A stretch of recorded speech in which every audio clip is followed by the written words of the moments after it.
Class is in session today. Pop quiz, do you know what it means to be a four-faced Christian? Well, we welcome our former high school teacher and Christian Club advisor, Mrs. Pia Hugo, to teach us on what that means in her new book, Becoming a Four-Faced Christian, My Journey from Traumas to Triumphs.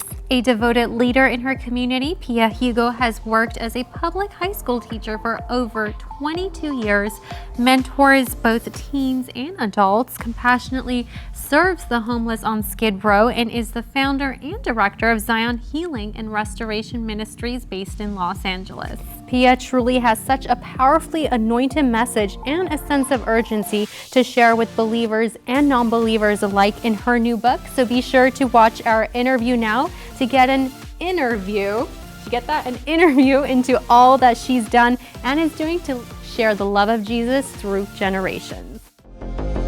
Savior, you're all I, Savior, you're all I, you are all I need, you are all I need. Savior, you're all I, Savior, you're all I, you are all I need, you are all I need. Hi, beautiful friends. Welcome to the Elena and Natalia show. We're twin hosts. I'm Natalia Moranian. Hi, and I'm Elena Moranian. Well, I have to tell you, we're going back to school today with our former high school teacher and the ever-youthful Mrs. Pia Hugo. Welcome. Hi, good afternoon. Good afternoon.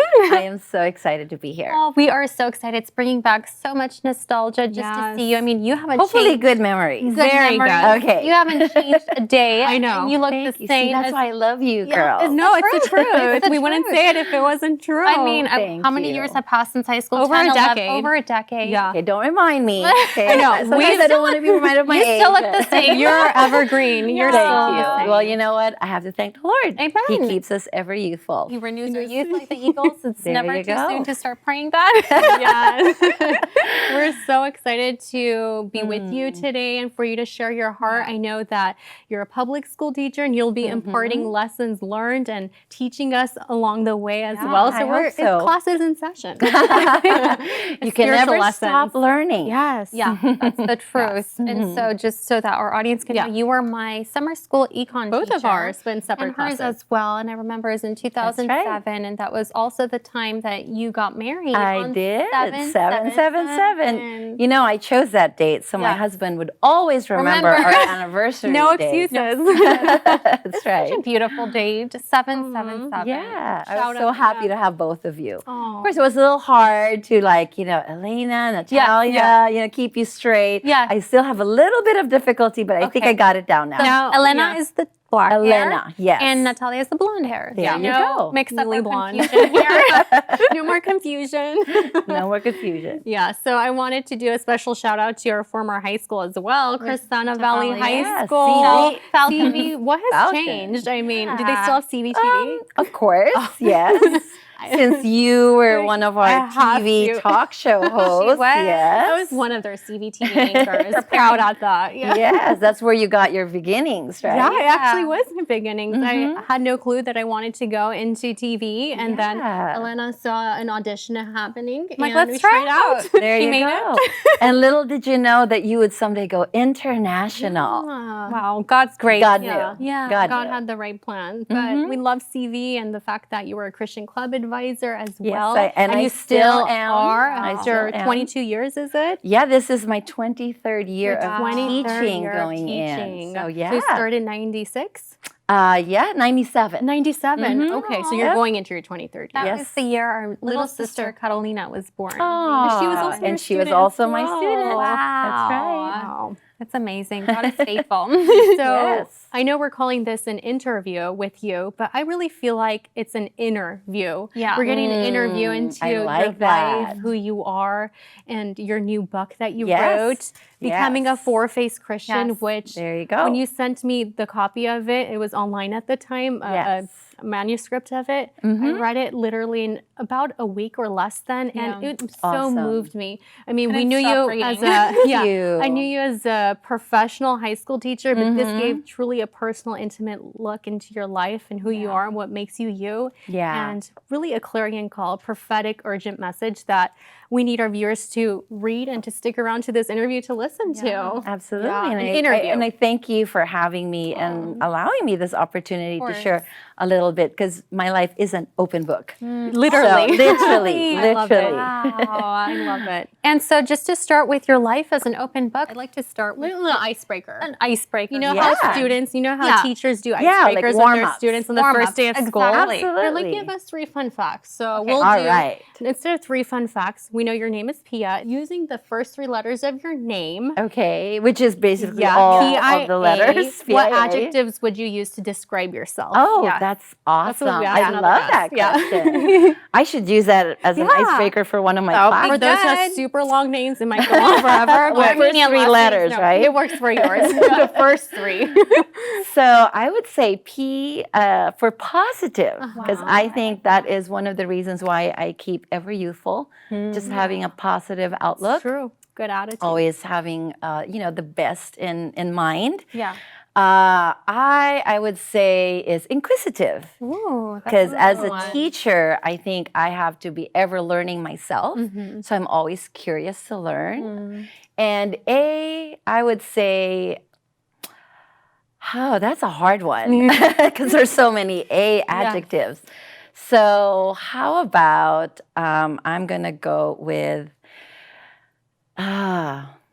attractive, but not like physically. You are like I want to make sure I want to make sure that the message that God has put in my life is attractive to those especially who need to hear the message.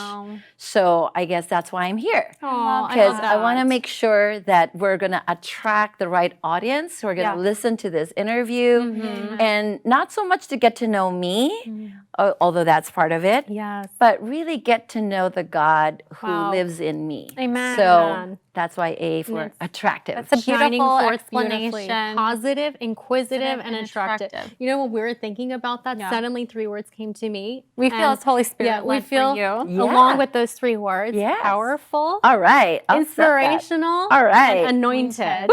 Anointing is the attractive. Awesome. Awesome. I'll take that too. Amen. So we introduced Pia, who's going to be sharing her heart and the heart of God with our viewers today. And so we're excited. So tell us more about where you're from. We know you're from the Philippines, but which part specifically? A little bit about your upbringing. Yeah, absolutely.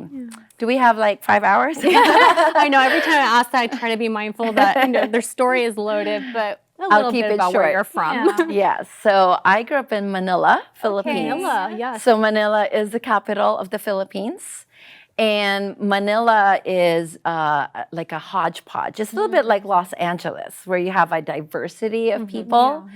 And I feel like I grew up in a city that was always hustling and bustling.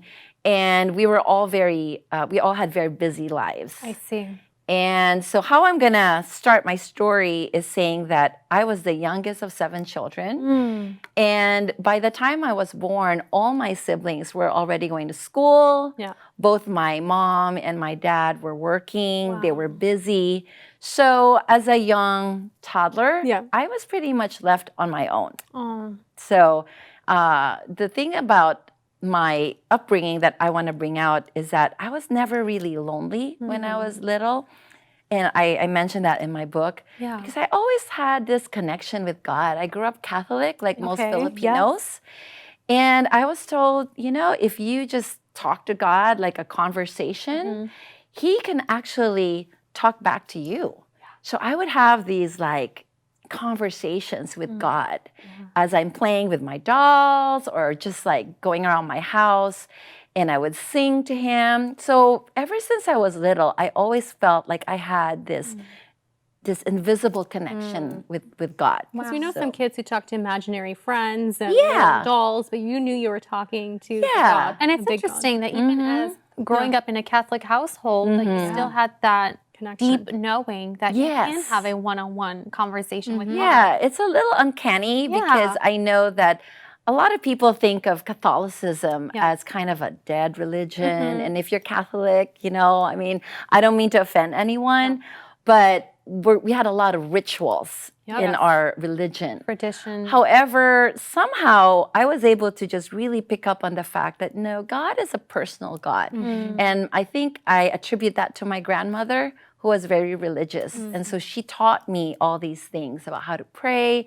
how to just be able to look at God as a friend. I love that because it really is a friend.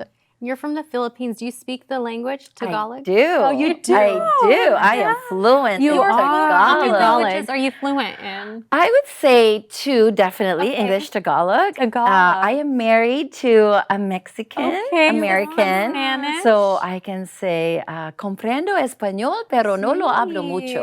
Pero hablas muy bien. Gracias, Vamos a gracias. practicar. Okay, now let's not get carried away. Let's go back to English. Speak in the Spirit. Holy Spirit. So tell us, how do you say Jesus loves you in Tagalog? Mahal ka ng Dios. Oh, so Dios is like God Spanish. loves you. Mahal Yes. ka Ng Dios. And- Or you can say ni Jesus, which is Jesus loves you. Mahal with an L. mahal. Mahal ka ng Jesus. Wow, I just feel like the chills just hearing It's like the that. international. Yeah, is it beautiful? Mahal ka ng Dios, which is Mahal ka God, ng or Diyos. ni Jesus, Amen. which is Jesus. Someone needs to loves hear that you. today in their native language. Amen. Jesus loves you. So, in your book, you also share about, your upbringing and, you've experienced that Yes. Jesus really is a friend to you, that even at a young age you knew that, but that didn't mean you didn't go through much trials and trauma, even as a Right. young girl growing up in the Philippines. So with however Right. much you feel comfortable with, can you Yeah. share some of the traumas you experienced even at a young age in the Absolutely. Philippines? Absolutely. So as you can see, Yeah. my book says my journey from traumas to triumph. I love that title. So the traumas that I experienced growing up, for the longest time, I actually couldn't even talk about it. I never told my parents. Wow. Because when you grow up in a Catholic family, there's this very strong, like, don't talk rule, like, only show the positive. And so I just felt compelled to just keep everything, all that pain inside of me. So the first trauma came when I was just 5 years old. I was actually sexually assaulted Wow. by somebody that my family trusted. Wow. And it happened 3 times. So I was actually raped. And then when I got a little older, I was like 12 or 13 years old, and I had somebody in my family, within my family, actually abuse me as well, molest me. So I had this inner message that told me that I wasn't worthy. That my body was something that was just to be used. So when I got married at a really young age, and I'm going to just go fast forward. So by the time I was 18, 19 years old, my parents thought it would be a good idea to come here to the States and have a better education. So I went to college here in Washington, D.C. I went to George Washington University. Yeah. Wow. So, and I met major? someone, and my major was economics, which is why I taught you econ. Yes. Now you're teaching history, though. And I'm teaching history and econ. Yeah, I so enjoyed that class. Yeah, I did too. Teacher. So I actually knew what I was doing. Yes, you did. More than you. Yes. So anyway, so when I was in college, I met someone, and at a very young age, just I felt that I had all this pain, and I was always looking for a way to escape it. So some people, they might go into drugs, they might go into alcoholism, they might go into all kinds of addictions. For me, I felt like finding someone who was gonna meet my needs, be there for me, make me feel special. I thought that was my way of escape. Wow. So when I met my ex-husband, he embodied all of that. He was someone who was paying attention, making me feel special. So at a very young age, I got married. I was 20 when I got married the first time. And at that time, I thought that, my life was set. Yeah. And I do mention in the book that I did have a conversion experience. And what I mean by that is I met my husband's sister, my sister-in-law. And I remember her asking me this question, do you know Jesus as your best friend? Now, I knew God as my friend. Okay. But when she said best friend, that was like a new Wow. concept. Because most people just say God is my Jesus, a friend, friend but of that's a good Jesus. distinction. Yeah, like That's your somebody best who's friend. like you're confident, Yeah. somebody who's like there and you can pray and you can see your prayers answered. Like that was all very new for a Catholic girl like Yeah, me. right. I thought that following God meant you just follow all the rules. And if you're good enough, you get to go to heaven. Workspace. Workspace, exactly. So when she said, no, you just have to put your faith in Jesus. And I knew God, but I didn't really know Jesus. I knew he was the Son of God, but it was all very vague. So when she started explaining the gospel, I, at that point, decided, you know what? I think I want to try Christian churches, Protestant churches. So that's what allowed me to convert from Catholicism to Protestantism. But as you can see, as you will see in the book, that's not my actual like like I get the gospel. That comes much later. Wow. Interesting. So there was a lot of trauma that started at a young age, and it's unfathomable to even think of a 5-year-old going through abuse, let alone sexual abuse, let alone by a family member. But to see that your heart was still moldable and still soft to be able to receive that later on into the life, receive the gospel, it shows that your heart wasn't hardened ultimately. It was softened to the Lord, because some people run towards. Yeah, but what were Yeah. your thoughts towards God when that happened? Did you still look at him Yeah, as that your was- friend? That is a great question. So I think a lot of people, and I just want to speak to everybody going through Yes. trauma. Yeah. When you're going through trauma, when you're going through extreme emotional pain, the natural inclination of your heart is to shut down, to just harden, to put up a wall. Yeah. And there was a wall that was built. And I think by the time I was in my 5th year of my marriage, that wall had hardened. And the reason why is because soon after we were married, his true colors started coming out. Wow. And I realized that I had basically married an abuser. Wow. So he was emotionally abusive, mentally abusive. Abuse followed you into the marriage. Exactly. And that's actually not too And it's uncommon. something you probably wouldn't have even thought of happening, especially if you thought you were marrying a godly man. Exactly. That's the Exactly. scary That's the part. saddest and scariest part. But I think it's because of the traumas. I think when you grow up thinking, and even if it's not something that you would think on the outside, but I think internally, I had really embraced this message of I'm nothing, I'm worthless. So in psychology, they say that attracts that kind of man, Interesting. someone who will repeat those childhood messages. So when I married my abuser, in the one hand, it was a shock, but on the other hand, it was like, well, You I already know understood I'm why it was nothing. I happening. already know I'm never gonna amount So to your anything. self-worth was so diminished. So diminished. That you felt that that's what you deserved. Exactly. Wow. Exactly. Or all you can receive in life. Yes. Yeah. And One of our favorite quotes is, being that you're a teacher as well, we relate. I'm sure you can relate to it. When you are going through something hard and wonder where God is, remember the teacher is always quiet during the test. I like heard- that. have you heard Yes, I that? have. The teacher's Yes, I always have. silent during the test. When I first heard that quote, it's like, that's true, because you might think, God, where are you? But he's never left your side. He's never abandoned you. Yeah. And yeah, most people would think, where was God when you were being abused as a little girl, as a 5-year-old? And most people would think, why would God allow such a thing? So what can you say to someone who's going through those Yeah. And mad at God. Yeah. Well, I was. Yeah. I was, because God was silent for many of the years when I was married to my abuser, and like almost, I wouldn't say every night, but there were many nights when I would just cry out to God and say, where are you? There's a Psalm 13, I believe, where how long do I have to wrestle with these thoughts? David.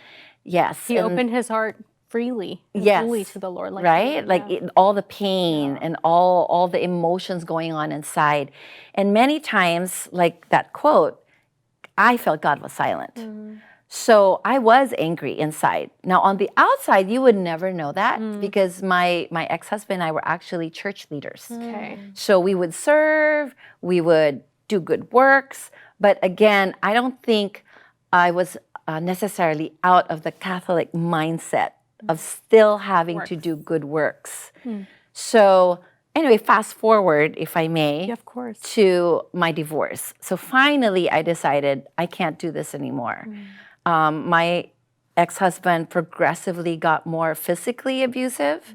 And when he started abusing my child, and by this time, my daughter, I had 3 kids Yeah. all at once. Wow. Like my first daughter was 23, next 25, next 27. Amazing. And in fact, you guys know who they went to are because school you with all them. went to the same Yeah. school around the same Go time. CV. Go CV. Go Falcons.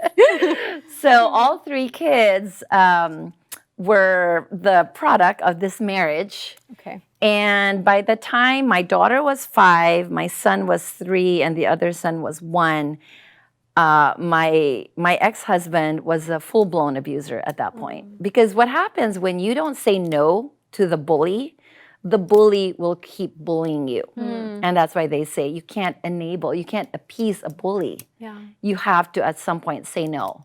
So at around 28, 29 years old, I was just done. Wow.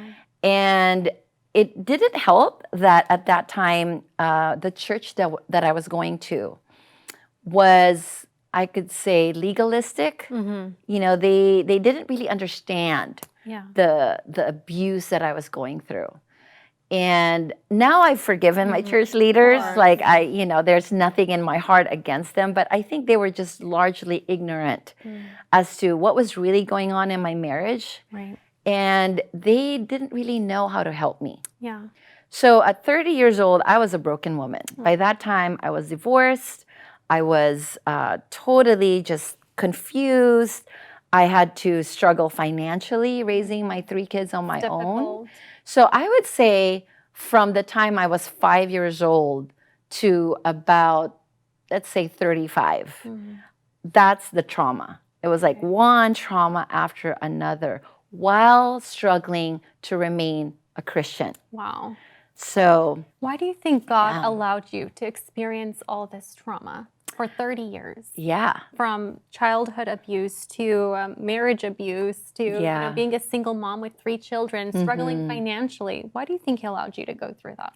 so that's an excellent question because I think that is the question that everyone asks. Why? When, whether it's a car accident that leaves you paralyzed or some other kind of traumatic experience. And the question, especially if you're a Christian, especially if you're like, God, I'm all about you. Yeah, I want to follow you. I want to serve you. And then all of a sudden, boom, boom, boom, you get hit. Yeah. So the why questions are the best because that forces you to wrestle. That forces you to bring up the pain. So instead of always trying to like push it down or let me build up the wall, and when people say, how are you? You put your fake smile. Oh, I'm great. I'm blessed. Hallelujah, right? Well, which is good, but yes, what's but the if real, it's not real, then let's not go there. Right? Let's get real. So part of my book is part of my book, the message is let's all get real. We all go through trauma. We all go through pain in all shapes and forms and sizes. And so today as a high school teacher, now I know why. So I started teaching, as you said, back in 97. Yes. And at that time, I was still struggling, right? I was still wrestling with myself. In fact, again, there's a chapter in my book that describes how I walked away. Because at some point, Christianity. like I still believed in God, but I stopped serving. I was what you might call a nominal Christian. Nominal. I see. I called myself Christian, but I pretty much Lukewarm. just shut my heart from God because I was still angry. But by God's grace, there came that period where when I was out there in the world, by now I was a single mom, and I actually started dating. I started going out into the club scene. Yeah. And so while my kids were being babysat, by grandma and grandpa, like, okay. You got married so young, you because felt like I you're got trying to find yourself again. I never It's restore the really 20s. experienced that. Yeah. So it was kind of like a delayed adolescence. Adolescence. But after all that, it was a brief period, just a few years. And after that, I felt even emptier, even more guilty now, and ashamed. Like, what am I doing with my life? What kind of Christian model am I being to my own kids? Wow. So I went to this retreat, and it was up in a ranch in San Francisco, and God met me there. That's when it all turned around. Yeah. And so, and that was in 2004. Wow. So it was while I was already teaching, and I was already seeing all these high school kids who were going through their traumas and they were going through their pains. And I realized, God, I have to be equipped to help them. Yes. And even though I know you, I've read the Bible, I feel like I've followed you all my life, what's missing? So when I went away on this retreat, God just met me there. I've read that part of your book. I was powerful. so touched. Like, it literally put a knot in my throat to see. I want people to buy it and read it. Yeah, to see so what happened. I'm not going to describe the whole thing, but it was But just it was- like an eye-opener. And I, for the first time, realized that's why Jesus died for me. Because by now, I did have all these sins. Yeah. I think when I did it back when I was 19, I hadn't really sowed my wild oats, so to speak. Yeah.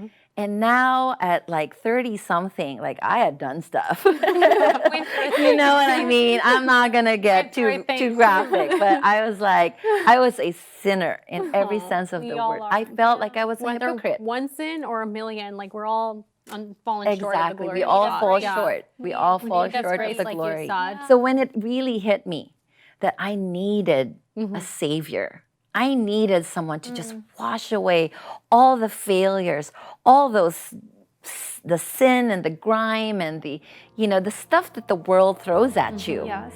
And so in that moment, that's how I knew that, I need to really commit my life for real this time. Yeah.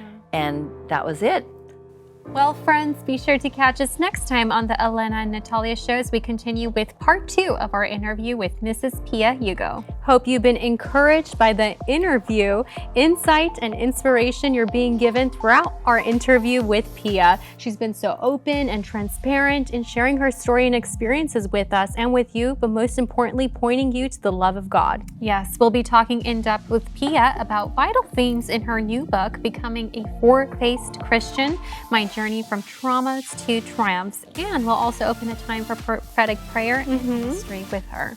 For more information on Pia or to support her and purchase her book, Becoming a Four-Faced Christian, be sure to visit piahugo.com. Yes, and also we love it if you encouraged us and followed us on our social media platforms at Elena Natalia TV. We love to hear from you, and we love to hear if any of our shows have impacted you and what the Lord is currently doing in your life. So please feel free to reach out to us. And until next time, love and blessings. Ciao. You are all I need.